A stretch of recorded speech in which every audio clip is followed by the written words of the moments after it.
Hello everyone, I'm coming to you from a voiceover. I hope that's okay with you.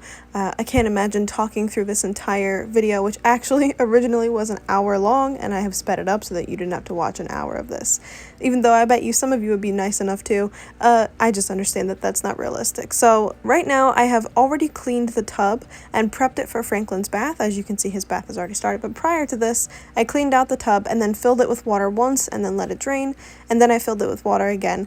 The water temperature that I use, I don't actually measure it because I'm just so used to what it feels like now, but if you do want to measure it, I would stay somewhere around the 90-degree Fahrenheit range. I would not go higher than that because, what might feel warm to us might actually burn them. Whenever I test the temperature of the water, I test it on the inside of my wrist, just underneath my hand, because apparently that area is most sensitive to temperature. Like, I don't use my fingers or my palm, I use that because it's more sensitive.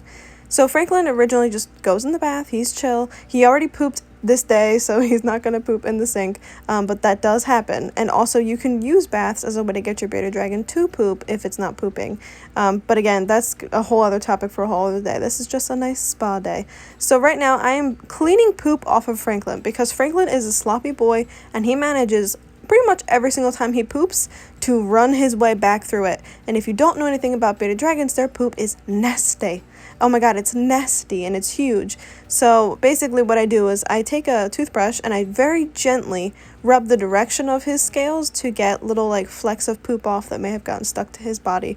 Usually happens on his feet, his legs, his tail, sometimes his underside. If Franklin manages not to run through his poops, he gets bathed once a week. Him and Nova both get bathed once a week. Nova is a nice clean lady. She never runs through her poop. She's a diva. Franklin is a slob and he'll run through his poop from time to time. So if he does, I usually just take him out and rub it off with a warm washcloth, or I do this little toothbrush method, but he doesn't get a full bath or a full cleaning, except just once a week. So right now, after I had already brushed all the little poop flecks off, he is just sitting in the water, and I let him enjoy as much time as he wants in it. Now, this bath was around 10 minutes, and then you'll see towards the end of his bath that he decided to get out on his own. That's just his preference. I let them let me know when they want out, with the exception of Nova, who wants to get out immediately, and then she calms down. But Franklin's longest bath ever was 30 minutes. When he was younger especially, he could really get into a bath. Now, I think he just doesn't care as much. Also, he's closing his eye because he's giving me the stink eye. He wants to ignore me. He's got an attitude, so he's just closing his eye at me from time to time. One question that I get asked a lot is, are the scratches in the sink from his claws? That is no. They have been there the whole time I've lived here. I don't know what they are, but they're not from the bearded dragons. One more thing to note is that if you have water that has been treated with chlorine, you need to have a dechlorinator. They make ones for reptiles, they make ones for amphibians, for fish. Just make sure you have one on hand. I personally don't have to do that because I do not have water that is treated, but if you do, make sure that you protect your reptile by putting dechlorinator in there. Franklin is about to jump out of the bath here in a second, and so I just pick him up and then I'm going to take him over so he can brush his teeth. Now, Franklin is an older bearded dragon. Brushing his teeth is very important, but because he's older and I didn't really know that I was supposed to brush his teeth when he was younger, I never went through the process of brushing them until more recently, and because of that, Franklin had to have a dental cleaning. Dental cleanings are super important, especially for older bearded dragons or bearded dragons with poor care or dental care. So make sure that if you take your bearded dragon to the vet, you definitely should, that your vet gives them a dental cleaning or gives them an exam of their mouth as well. The reason it's so important is because your bearded dragon's teeth can actually build up with plaque like any other type of animal really, and the problem is their gums can get infected, and once the gums recede away, it can cause the bone to be exposed and it's permanent damage. So what I'm using to brush his teeth is a Q-tip that has been soaked in Chlorhex mixed with water. You want to get Chlorhex mixed with water at a 1-to-1 ratio. So wherever you get Chlorhex can be really anywhere. It's just a rinse for the mouth and it comes in a blue color.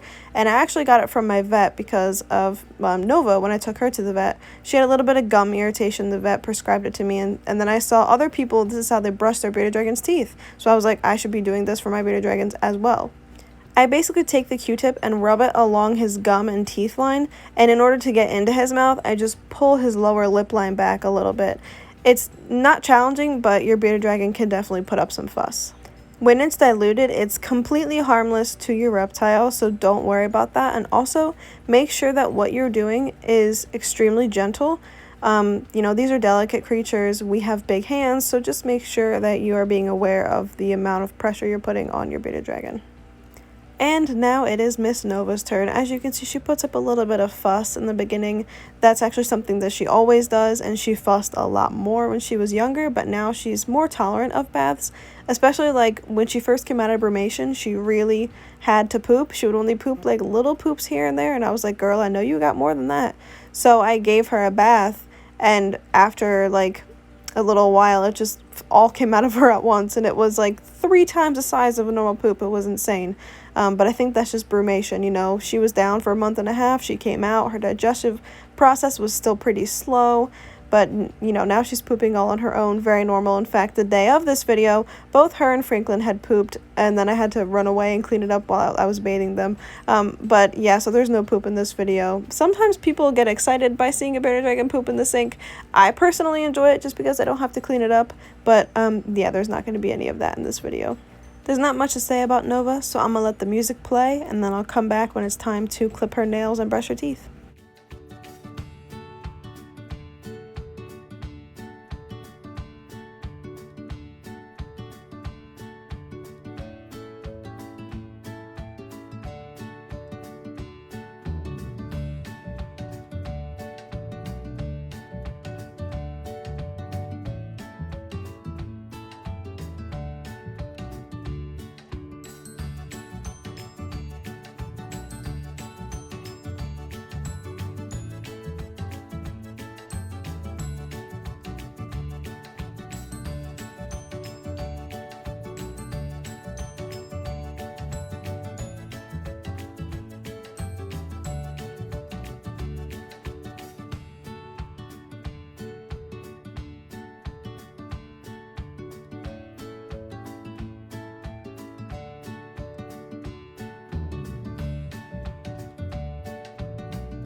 Okay, so Nova is a lot testier when it comes to having her teeth brushed. You'll see a lot in this video that she tries to jump out of my hands, jump over my hands, that she just basically throws a little bit of a fit.